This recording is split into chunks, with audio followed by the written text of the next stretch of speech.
Hello everyone, good morning from আমার ঘর, আমার বাড়ি। তো আজ 15 আগস্ট, সবাইকে স্বাধীনতা দিবসের শুভেচ্ছা।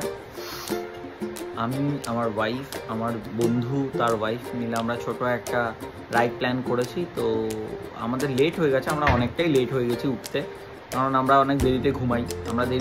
তাড়াতাড়ি উঠতে পারি না।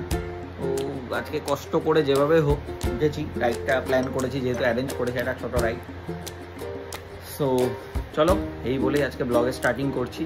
হ্যালো এভরিওয়ান, আমি Sandeep, welcome to my YouTube channel. সাথে থাকো, পাশে থাকো, দেখতে থাকো। গ্যারেজ থেকে গাড়িটাকে বার করে নিয়ে সুচেতাকে পেছনে বসিয়ে শুরু করে দিলাম আমাদের শক্তিগড়ের রাইড। বেসিক্যালি আমাদের তেমনভাবে কোনো প্ল্যানিং ছিল না যে আমরা বেরোবো। গৌতম বললো চল বেরোই, হঠাৎ করেই প্ল্যানিং হলো, বেরিয়ে গেলাম। আর দেখতে দেখতে NH-19 ধরে নিলাম। সুন্দর রোদ আকাশে, আকাশটা খুবই সুন্দর লাগছে, দেখতেই পাচ্ছ। গৌতম আসছে পেছনে। আর এরকমভাবেই রাইড করতে করতে আমরা শক্তিগড়ের কাছাকাছি পৌঁছে গেলাম। খানিকক্ষণ দাঁড়ালাম, সুন্দর লোকেশন, কিছু ছবি তুললাম, কিছু ভিডিও নিলাম, কিছু ভালো ভালো ফুটেজ নিলাম। আর তারপরে পেয়ে গেছিলো আমাদের প্রচণ্ড খিদে। তো গৌতমই সাজেস্ট করলো যে এখানে রাজাবাবুর ল্যাংচালয় বলে একটা দোকান আছে, চল যাই, ওখান থেকেই আজকে ব্রেকফাস্টটা করি। প্রথমেই অর্ডার করে দিলাম গরম গরম চা। সকাল সকাল আমাদের চলছে চায় পে চর্চা। তো এই চর্চা অনেকটা দূরে এসে হচ্ছে। আমরা এখন আছি শক্তিগড়ে, চলছি, চা খাওয়া চলছে। আমরা 4 জন রয়েছি, আমি যাদের সাথে আমার বেরোনো প্রোগ্রাম ছিল। ভদ্রমহিলা আমাদের সাথে থাকে সবসময়। এদের উত্তেজনাতে সাড়া দিয়ে ভোরবেলা বেরোতে হয়েছে আমাদের, না ঘুমিয়ে। চলছে চায় পে চর্চা। এখানে এখন 8:22, চলে এসছে আমাদের breakfast, cheese butter masala dosa. আমি নিয়েছি কচুরি, সুচেতা নিয়েছে চিজ বাটার মশলা ধোসা।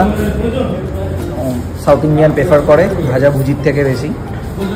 দেখা যাক কেমন হয় খাওয়া দাওয়া, কেমন রিভিউ, খাবার রিভিউ কেমন, ঠিকঠাক খাবার? বাহ, সুন্দর। এরাও কচুরি ট্রাই করছে। কচুরিটা ট্রাই করি, দেখি কেমন লাগে খেতে। দাদা আরেকটা ধোসা, কেমন? আমি অর্ডার করেছিলাম কচুরি আর সাথে তরকারি, যেটা আছে ছোলা আলুর তরকারি, সাথে কচুরি। 4 পিস 30 টাকা। দাম হিসাবে খাবার দাবার সত্যি খুব ভালো।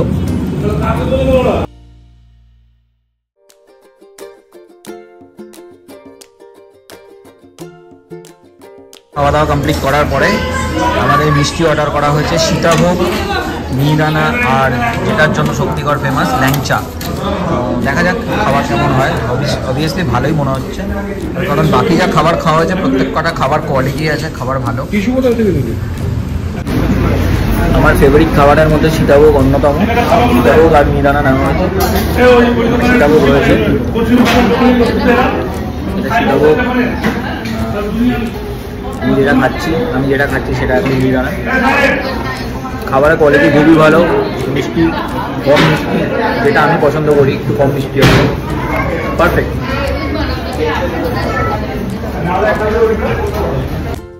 শক্তিগড়ের ল্যাংচা খেয়ে শক্তি সঞ্চয় বা অপচয় করে আমরা এখন বাড়ির দিকে আবার রওনা দিলাম, সুন্দর আকাশকে সাথে নিয়ে। এইভাবেই আজকের দিনটা শেষ করলাম আমরা। সাথে থেকো, পাশে থেকো, আর দেখতে থেকো আমাদের জার্নি।